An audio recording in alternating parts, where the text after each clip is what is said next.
নরসিংদীর শিবপুর থানাধীন ঘাসিরদিয়া এলাকায় ঢাকা সিলেট মহাসড়কে ট্রাক ও প্রাইভেট কারের মুখোমুখি সংঘর্ষে ব্রাহ্মণবাড়িয়া হাইওয়ে থানার ওসি হুমায়ুন কবির সহ 2 জন নিহত হয়েছেন। সোমবার সন্ধ্যায় এ দুর্ঘটনা ঘটে বলে জানা যায়।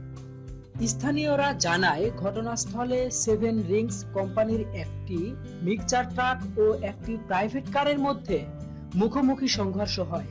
এতে ওসি সহ গাড়ির চালক নিহত হন। চালকের নাম পরিচয় জানা যায়নি। উল্লেখ্য, 3 বছর আগে এই স্থানে 2 ওসি সহ 10 পুলিশ নিহত হয়েছে।